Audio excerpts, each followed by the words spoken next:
Muy bien, entonces vamos a continuar con el programa. Tenemos la segunda conferencia. El título de la segunda conferencia es Panorama de las enfermedades crónicas no transmisibles. Esta ponencia va a estar a cargo del doctor Willy Ramos Muñoz, representante de la Dirección General de Epidemiología del Ministerio de Salud, a quien lo invitamos a subir al estrado, por favor. Vamos a recibirlo también con un afectuoso aplauso, por favor, para esta segunda conferencia.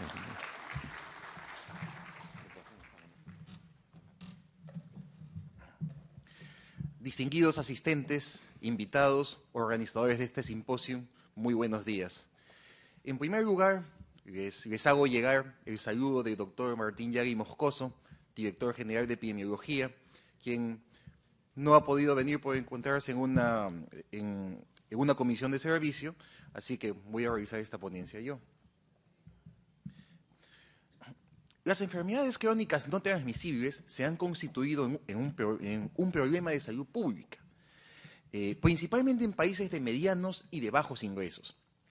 En nuestro país, como todos nosotros sabemos, estas se han visto favorecidas por dos fenómenos importantes, que son la transición demográfica y la transición epidemiológica, que en conjunto ambos han llevado a un cambio de perfil, a un cambio en el perfil de la morbilidad y de la mortalidad, de tal manera que si hace algunos años primaban las enfermedades transmisibles, en estos momentos la mortalidad por enfermedades no transmisibles es muy alta y está muy por encima de las transmisibles y muy por encima de las lesiones de causa externa.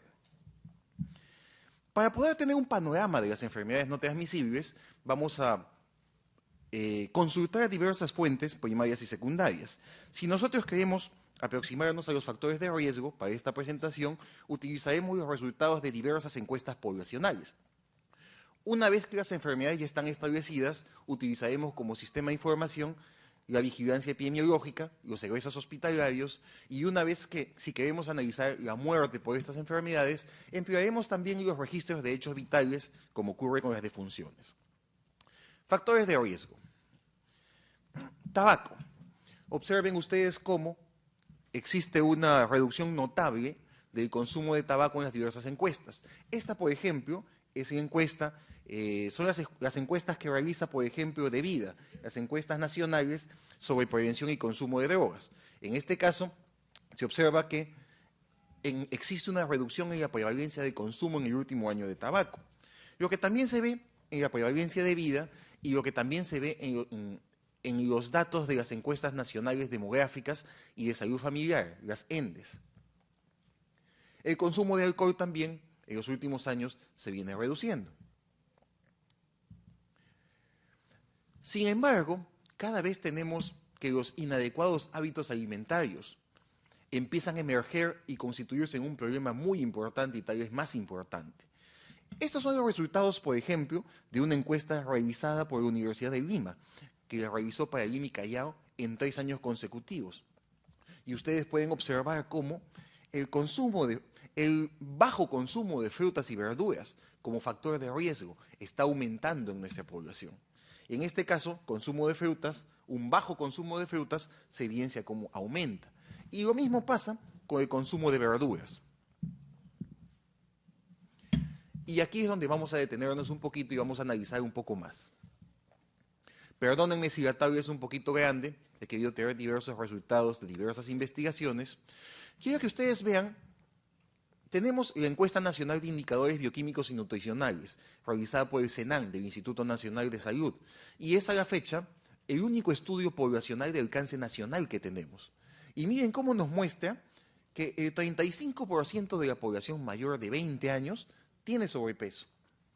Y como el 16% de la población mayor de 20 años tiene obesidad. ¿Qué significa esto? Que 1 de cada 2 personas mayores de 20 años tiene sobrepeso y obesidad, lo cual es alarmante. Y eso también se evidencia en las ENDES, donde también encontramos resultados similares. También esto se confirma en diversos estudios poblacionales que han sido realizados por instituciones del Estado, por universidades, donde se evidencia este gran problema, principalmente en las ciudades. Quiero que veamos los datos de la ENDES. tenemos los datos de la ENDES desde el año 2000 hasta el año 2011. Y quiero que ustedes vean cómo la tendencia del sobrepeso en nuestro país en mujeres en edad fértil va en aumento, tiene una tendencia ascendente. Observen ustedes la ENDES 2004-2006, que tiene como año central de estimación en 2005, y a partir de allí hasta el 2011 se ha producido un incremento del 14% de la prevalencia de sobrepeso. Pero más alarmante todavía es el análisis de la obesidad, en el cual ustedes pueden ver cómo desde el año 2000, en que la prevalencia era del 13%, se ha incrementado el año 2011 a 17%. O sea, se ha incrementado en un 24% la obesidad, lo cual evidencia la gravedad de este problema de salud pública, porque esto nos va a llevar a que tengamos más diabetes mellitus, más hipertensión arterial, más enfermedad isquémica del corazón, más enfermedad cerebrovascular, más osteoporosis, entre muchas otras más. Pero el problema de sobrepeso y obesidad no se remite solamente a la población mayor de 20 años. Más bien estamos teniendo datos alarmantes de lo que está ocurriendo en nuestra población infantil. Y es por eso que necesitamos regular y necesitamos trabajar un poquito más en las escuelas. Observen ustedes esta tabla, es el resultado de varios estudios. Puedo haber omitido alguno, pero de todas maneras, vean ustedes lo importante que es.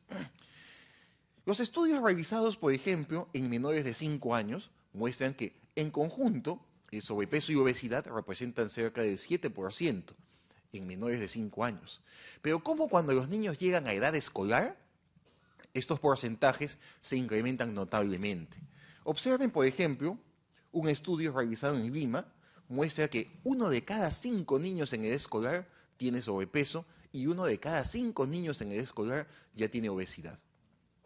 Y más aún, observen ustedes un poquito más abajo el estudio realizado en Tacna, en el cual se muestra de que 1 de cada 3 niños ya tiene sobrepeso y 1 de cada 5 niños ya tiene obesidad, lo cual nos muestra que el sobrepeso y obesidad no es un problema que se restringe a los adultos, sino que se está viniendo aceleradamente en nuestros niños, lo cual representa la necesidad de que implementemos medidas para trabajar un poco con ellos en función de su salud y en función de la salud a futuro de nuestras poblaciones.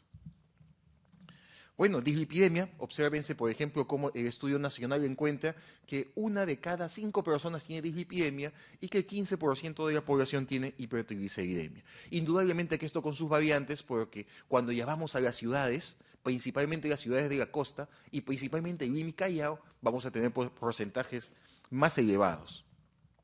Diabetes mellitus. Observen ustedes, el estudio nacional nos muestra que la prevalencia de diabetes mellitus para el año 2005 se aproxima al 3%. Pero esto se complementa con los estudios también realizados por la Dirección General de Epidemiología en ciudades de la costa y de la sierra, donde se evidencia que la prevalencia de diabetes varía entre 2.8 y 4.1%, lo cual es una prevalencia muy elevada.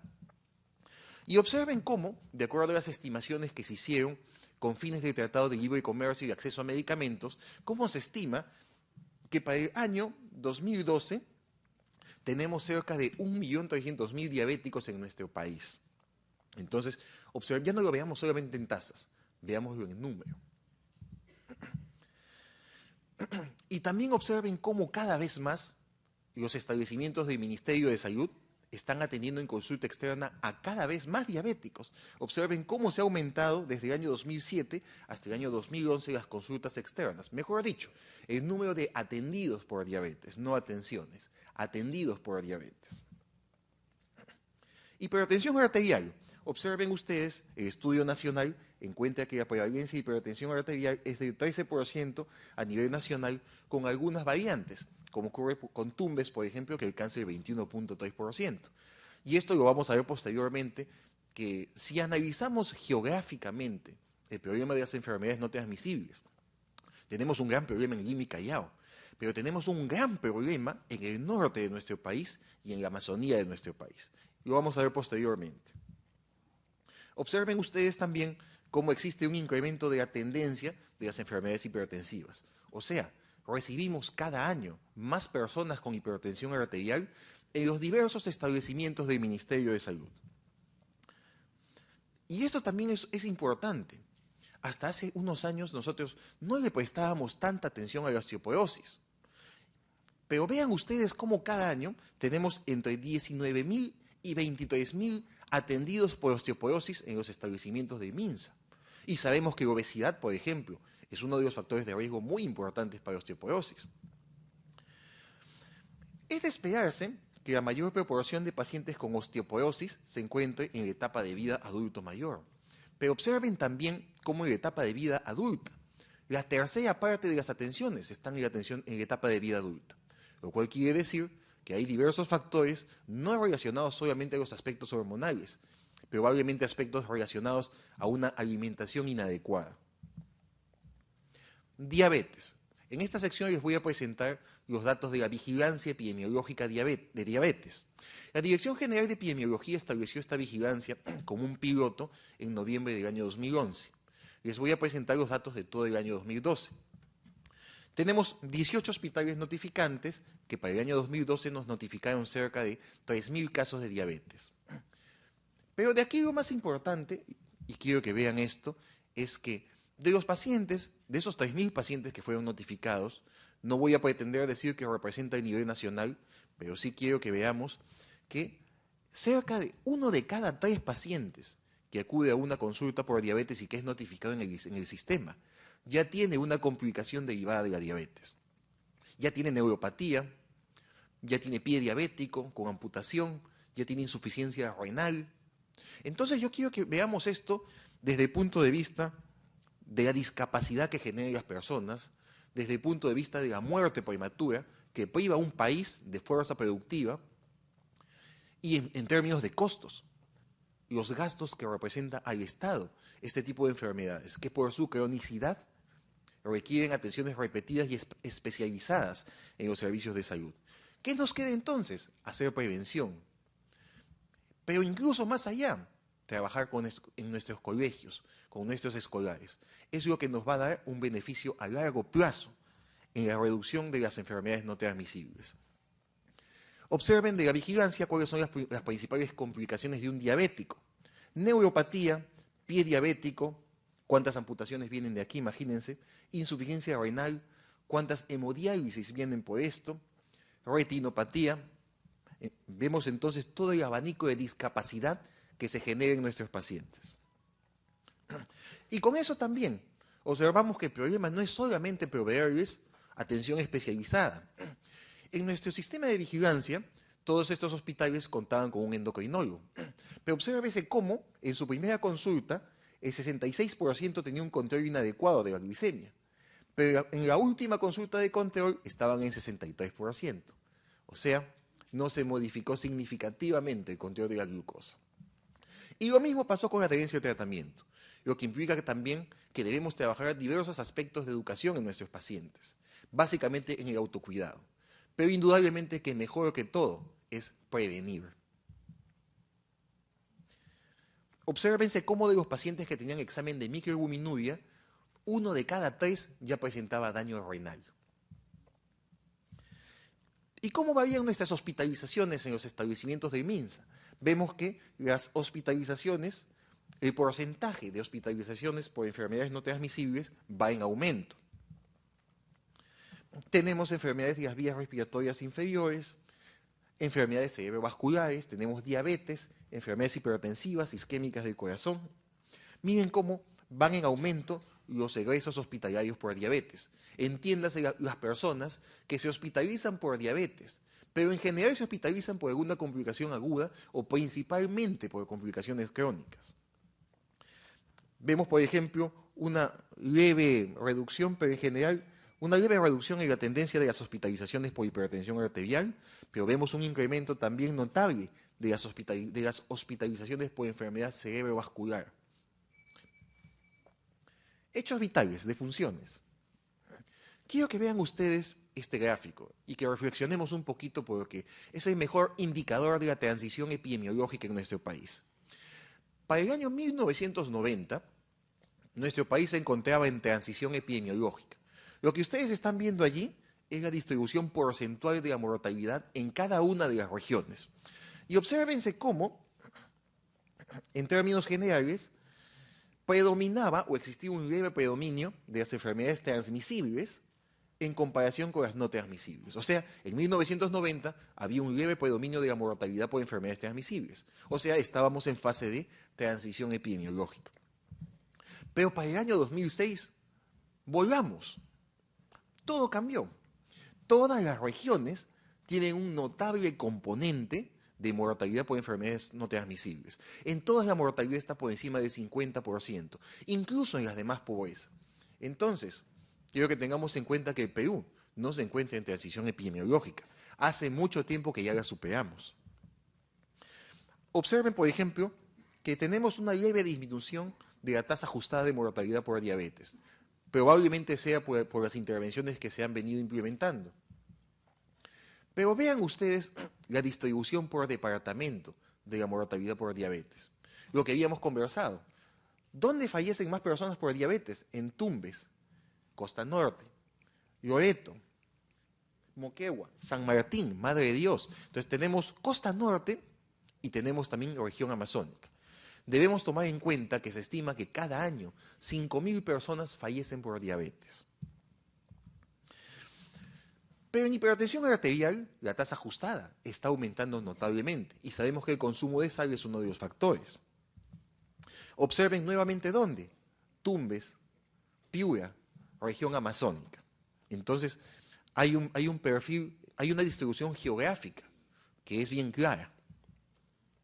En enfermedad isquémica del corazón se ha producido una leve reducción de la mortalidad. Sin embargo, nuevamente, ustedes pueden ver que el perfil tiene una distribución notable muy similar a los demás. Carga de enfermedad.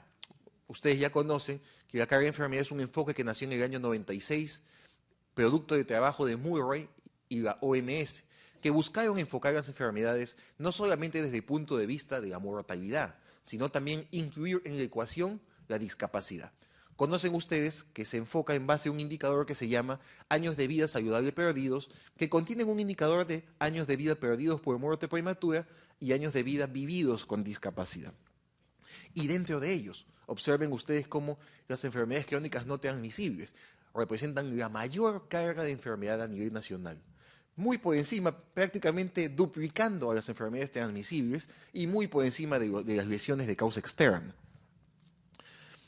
Y en carga de enfermedad, ¿cuáles son las enfermedades que nos producen más carga de enfermedad como país? Esto es el último estudio de carga de enfermedad del año 2008.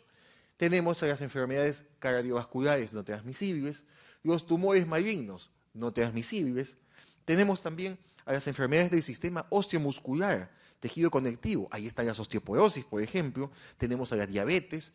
Entonces se observa un claro impacto de las enfermedades no transmisibles sobre la carga de enfermedad como país que tenemos. Pero de todas maneras tenemos que considerar también mejorar un poco nuestra respuesta a los servicios de salud, porque todavía muchas regiones todavía no tienen una respuesta suficiente para poder afrontar esta epidemia. Nosotros realizamos una priorización de los departamentos porque queríamos hacer un mapa para ver en qué condiciones estábamos para responder a esta epidemia de las enfermedades no transmisibles. Y quiero que vean ustedes este mapa y veamos, ¿no? Si bien es cierto que las enfermedades no transmisibles tienen una mayor prevalencia y una mayor mortalidad en las ciudades de la costa, pero las regiones, por ejemplo, de la Amazonía y ciertas regiones de la sierra, todavía tienen un grave problema para poder afrontar este gran incremento que hemos recibido de las enfermedades no transmisibles. Tenemos que trabajar mucho en cuestión de médicos, especialistas y mucho con el primer nivel de atención en aquellas regiones. Bueno, eso es todo. Muchas gracias.